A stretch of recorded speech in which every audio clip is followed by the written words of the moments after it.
Well, the controversial phrase has seemed to have taken off like wildfire this election season. Candidates telling each other to man up. Take a look. These are the type of cheap, underhanded, unmanly tactics that we've come to expect from Obama's favorite Republican, Mike Castle. You know, I released a statement today saying, Mike, this is not a bake-off. Get your man pants on. Man up, Harry Reid. You need to understand that we have a problem with Social Security. Run a race as a man. Stand up and be a man. Is this fair politics? Joining us now to talk about it is Sam Bennett, who's president and CEO of Women's Campaign Forum, a nonpartisan organization supporting female candidates. Good to see you, Sam. Thanks for being here. What's going on? Why is everybody talking like this? Well, it's election season. People are going to grab any weapon they can in these hotly contested races. But the bottom line, a lot of these comments, what we might call reverse sexism, is basically based on the foundation of the sexism that's been lobbied at women candidates from time immemorial, Rick. So let's just break this down now. When you hear a female candidate saying it to her male opponent, which is what we heard in that clip a moment ago, right, from Sharon Angle and from Christine O'Donnell. What is that any different than when we hear a male candidate saying it to another male candidate, as we also heard in that last part of that clip as well? What's the difference?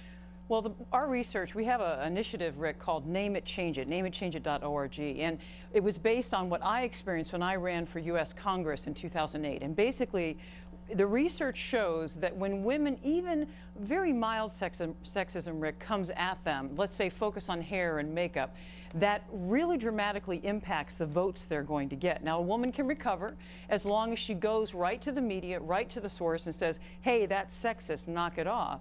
Well, then the voters go, oh, yeah, that's sexist. And then what they do, Rick, is they blame the opponent. So the big breakthrough here is we figured this part out, and we now are giving counsel to women candidates across the country, from Meg Whitman to Crystal Ball, on how to handle this when it comes at them. But now what I think we're seeing is, quite frankly, among the women, if you can't beat them, join them, right? They're using their own brand of sexism and throwing it around, and even the guys using it against the guys. But bottom line, it's not going to affect, Rick, a man the same way it is a woman. Women, when they go to run for office, Rick, already start, let's say, as the underdog, because it's harder for a voter to see a woman, unfortunately, as a leader than it is for them to see a man. They look at a man, they see a leader. So when a Christine O'Donnell lobbies this, ironically, at her opponent, okay, right, well, the voters already see her opponent as a potential leader because he's a man. When those same comments are lobbied at Christine O'Donnell, for example, as Jay Leno did, and made an unfortunate oral sex joke about her, that undermines the voters' ability to see her as a leader. So both versions are objectionable and shouldn't be going on, but it's really the woman who suffers in this situation as a candidate, and that's why it's really critical to her to go to camera and call it out. It seems to me that there's some kind of a little underlying message in all of this, that if you're telling someone to act like a man, then sort of the implication here is that acting like a woman is somehow weaker or less than, right? Oh, absolutely. I mean, we can't get around the fact, Rick, that our culture, unfortunately, is wildly sexist, and actually nothing is more wildly sexist than politics.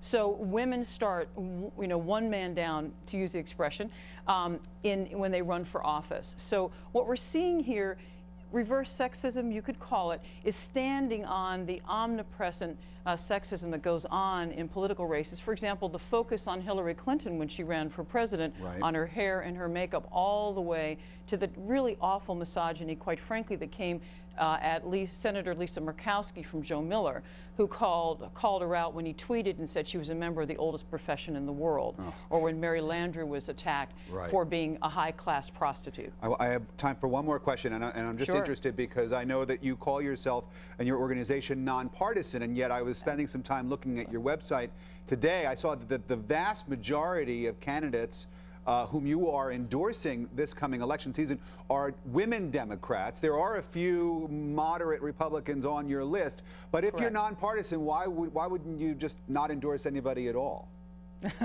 Good question, Rick. We have a foundation, and that is completely nonpartisan with no filter, and that's where our Name It, Change It campaign has come out of.